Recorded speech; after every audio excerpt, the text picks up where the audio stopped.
Fried rice तो कई बार खाए हैं। एक बार मेरे कहने पर इस फ्राइड राइस की रेसिपी को ज़रूर ट्राई करें। अभी मार्केट में बहुत ही कच्ची कैरियाँ आ रही है। आप इस कच्ची कैरी के सीज़न में इस फ्राइड राइस की रेसिपी को ज़रूर ट्राई करें। अगर आप ब्रेकफास्ट में पोहे उपमा खा खा कर बोर हो गए हैं तो आज मैं लाई हूँ आपके लिए अलग फ्राइड राइस की रेसिपी। ये फ्राइड राइस एकदम खट्टे और चटपटे बनकर तैयार होंगे। और अगर आपको मेरी ये रेसिपी पसंद आती है तो प्लीज़ अपना सपोर्ट इस चैनल के साथ बनाए रखें और like comment share and subscribe करना ना भूलें। इस टेस्टी अचारी फ्राइड राइस को बनाने के लिए हम 2 कच्ची कैरी लेंगे, जिसे मैंने अच्छे से धोकर साफ कर सूती कपड़े से पोंछ लिया है। ध्यान रहे इस रेसिपी के लिए आप कच्ची कैरी का यूज़ करें। साथ में 2 छोटी वाली हरी मिर्च, इसे भी मैंने छोटे टुकड़ों में काट लिया है, और थोड़ा सा हरा धनिया। साथ में 2 कटोरी उबले हुए चावल लेंगे। आप चाहें तो रात के बचे हुए चावल का भी इस फ्राई राइस के लिए यूज़ ले सकते हैं। अब एक प्लेट में चाकू की सहायता से इन कैरियों का छिलका निकाल कर इन्हें 2 हिस्सों में काट लेंगे। आपने कैरी के अचार तो कई बार खाए होंगे, इस बार इस फ्राई राइस की रेसिपी को ज़रूर ट्राई करें। इस प्रकार दोनों कैरियों को मैंने छील लिया और चाकू की सहायता से इन्हें 2 हिस्सों में काट लिया है। कैरी को 2 हिस्सों में काटने के बाद इसका जो बीच में बीज है उसे चाकू की सहायता से निकाल दें, और जो इनके हार्ड पार्ट है वो भी चाकू की सहायता से एक एक कर निकाल दें। हमें इस रेसिपी के लिए सिर्फ कैरी का सॉफ्ट पार्ट ही यूज़ लेना है। ये देखिए, हमने कैरी को अच्छे से छील कर इसका बीज निकाल लिया है। अब इसे 2 से 3 टुकड़ों में और काट लें और इसके छोटे छोटे टुकड़े काट कर तैयार कर लें। इस रेसिपी के लिए आप कैरियों को छोटे टुकड़ों में काटें, जिससे कैरी हमारी जल्दी से पक कर थोड़ी सॉफ्ट हो जाए। ये देखिए, हमें इस प्रकार इसका हार्ड पार्ट कैरी से निकाल कर अलग करना है। आप भी अगर इस रेसिपी को पसंद करते हैं तो इस रेसिपी को एक बार अपने घर पर ज़रूर बनाकर ट्राई करें, और इसे बनाकर खाकर मुझे कमेंट कर बताएं कि आपको मेरी ये रेसिपी कैसी लगी।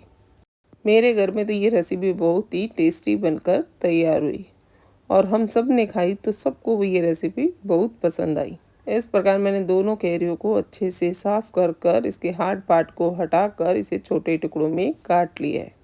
ये देखिए, इस प्रकार आप कैरी को काट लें। अब इस फ्राई राइस की नई रेसिपी को बनाने के लिए हम एक पैन में 1 बड़ा चम्मच के करीब तेल को गरम करेंगे। तेल गरम करने के बाद इसमें स्वाद अनुसार नमक डाल दें। नमक डालने से हमारी कैरी जल्दी से पककर सॉफ्ट भी हो जाएगी। अब इसमें आधा चम्मच राई, जिसे हम काला सरसों भी बोलते हैं, और साथ में आधा छोटा चम्मच के करीब जीरा। राई और जीरे की मात्रा सभी मसालों से थोड़ी अच्छी रखें। अब 1/4 चम्मच के करीब सौंफ। ये सब मसाले हम 1/4 चम्मच ही यूज़ लेंगे। यहाँ 1/4 चम्मच ही मैंने पीली वाली सरसों का यूज़ किया है। अगर आपके पास पीली सरसों ना हो तो आप उसके बिना भी इस रेसिपी को बनाकर ट्राई कर सकते हैं। अब लेंगे 1/4 चम्मच दाना मेथी और 1/4 चम्मच कलौंजी। इस प्रकार ये सभी साबुत मसाले डालने के बाद इन्हें अच्छे से तेल में रोस्ट होने दें। 1/4 कलौंजी डालने के बाद इसमें हम 1/4 चम्मच के करीब हींग का पाउडर डाल देंगे। हींग आप इस रेसिपी में ज़रूर डालें, जिससे इसका टेस्ट और फ्लेवर दोनों अच्छा आएगा। और इन सभी मसालों को इसमें मिलाने से इसका जो फ्राइड राइस का टेस्ट आएगा, आप यकीन मानिए एकदम यूनिक आएगा। सब रोस्ट करने के बाद इसमें जो कैरियों को हमने छोटे टुकड़ों में काटा था उसे भी इसमें मिला दें, और तेल में कैरी को अच्छे से मिलाकर ढक्कन लगाकर कैरी को सॉफ्ट होने तक हमें पकाना है। ध्यान रहे इस रेसिपी के लिए आप कैरी को एकदम सॉफ्ट होने तक पका लें, जिससे हमारे राइस में कैरी का टेस्ट एकदम अच्छे से बैठ जाए। इसके लिए आप थोड़ी थोड़ी देर में कैरी को चेक करते रहें। जब कैरी एकदम पक कर सॉफ्ट हो जाएगी तब ही हम इसमें मसाले मिलाएंगे। इसके लिए मैंने 2 से 3 बार यह प्रोसेस ढक्कन लगाकर सब कैरी को पकाया और बार बार चेक किया है।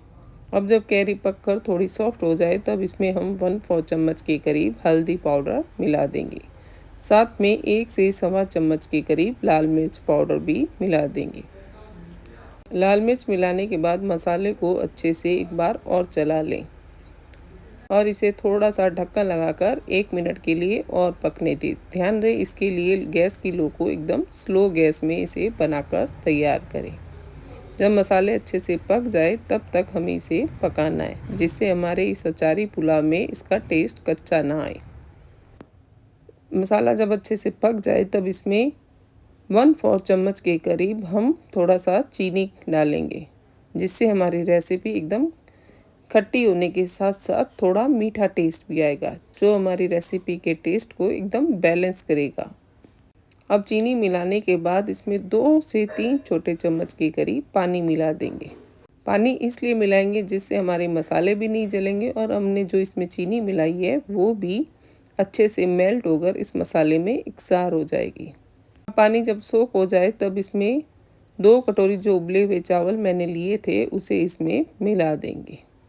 आप चाहें तो इस रेसिपी को रात के बचे हुए चावलों से भी सुबह के ब्रेकफास्ट में बनाकर तैयार कर सकते हैं।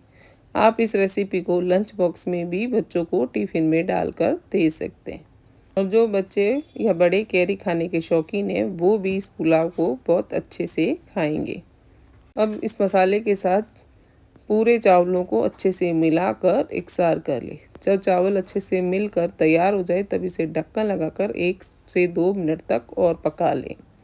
1 से 2 मिनट तक पकने के बाद ही हम इसे प्लेट में सर्व करेंगे। इसके लिए आप एक बार और ढक्कन लगाकर इसे 1 से 2 मिनट तक पकने दें। 1 से 2 मिनट बाद जब चावल अच्छे से मसाले के साथ पक जाए तब गैस की लो को बंद कर दें, क्योंकि हमने चावल पहले से ही पका कर यूज़ लिए, बस हमें इसे 2 से 3 मिनट तक ही पकाना है। गैस की लो को बंद करने के बाद हमारे अचारी फ्राइड राइस को एक प्लेट में सर्व करेंगे। प्लेट में सारे राइस डालने के बाद इस पर बारीक कटे हुए हरे धनिये को धोकर साफ कर इसे गार्निशिंग कर दें। ये लीजिए, हमारी गर्मा गर्म अचारी फ्राइड राइस की रेसिपी तैयार है। आप भी इसे बनाएं और इस रेसिपी को एंजॉय